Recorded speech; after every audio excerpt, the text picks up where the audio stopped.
আমার প্রিয় অষ্টম শ্রেণীর শিক্ষার্থী বন্ধুরা, আজকে তোমাদের আমি 2025 সালে যে রায় ও মার্টিনের প্রশ্নবিচিত্রা প্রকাশিত হয়েছে তার 261 পাতায় যে 2 নম্বর স্কুল রয়েছে সেখানে তোমাদের অষ্টম শ্রেণীর বন্ধুদের প্রথম পর্যায়ক্রমিক মূল্যায়নের ইতিহাসের প্রশ্ন দেওয়া রয়েছে। আমি আজকের উত্তরগুলো তোমাদের দেখিয়ে দেবো। তোমরা তোমাদের ইতিহাস বই কত পাতায় পাচ্ছ সেটাও যেমন দেখিয়ে দেবো, সেই সঙ্গে কিছু প্রশ্নের উত্তর আমি রায় ও মার্টিনের বই থেকেও দেখিয়ে দেবো।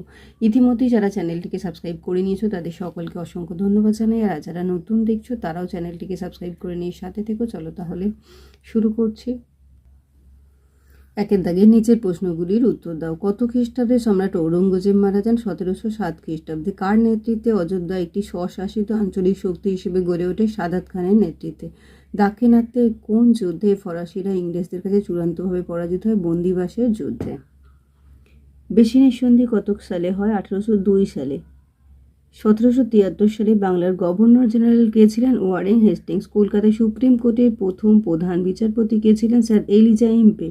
কার নেতৃত্বে সংস্কৃত কলেজে পঠন পাঠন শুরু হয়? চলো 45 পাতা একটু দেখে নেই।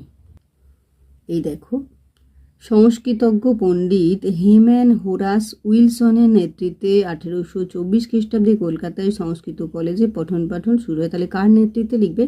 সংস্কৃতজ্ঞ পণ্ডিত হেম্যান হোরাস উইলসনের নেতৃত্বে। পরের প্রশ্ন, a grammar of the Bengal language গ্রন্থটি কার রচনা? লিখবে 1778 খ্রিস্টাব্দে নাথানিয়েল ব্রাসি হালেদের লেখা। দুয়ের দাগে দেখো, নিচের প্রশ্নগুলির উত্তর দাও। ব্রিটিশ প্রেসিডেন্সি ব্যবস্থা কাকে বলে? এটা রায় মার্টিনের বইয়ে দেখে নাও। এই যে দেখো, ব্রিটিশ প্রেসিডেন্সি ব্যবস্থা। পরের প্রশ্ন, আমলা কাদের বলা হয়? 42 পাতায় চলো দেখে।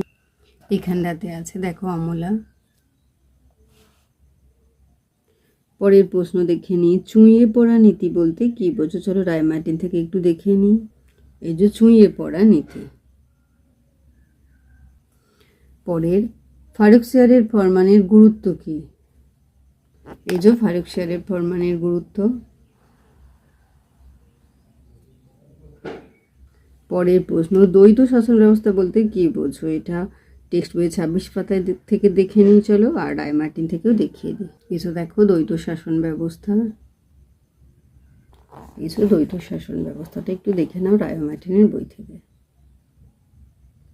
পরের প্রশ্ন দেখো, 4 দাগের, নিচের প্রশ্নগুলির উত্তর দাও। পলাশির যুদ্ধ এবং বক্সারের যুদ্ধের মধ্যে কোনটি বেশি গুরুত্বপূর্ণ বলে তুমি মনে করো? তোমার উত্তরের সপক্ষে যুক্তি দাও। রায় মার্টিন থেকে চলো দেখে নিই। পলাশি ও বক্সার।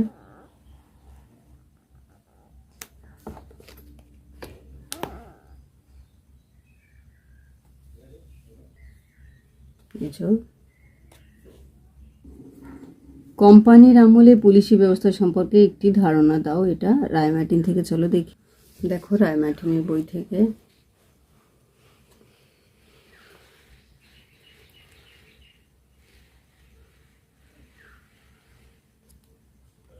পরের প্রশ্ন দেখো, 76 মন্বন্তর কেন হয়েছিল? এর ফলাফল লেখো। রায় মার্টিন থেকে চলো দেখে। দেখো,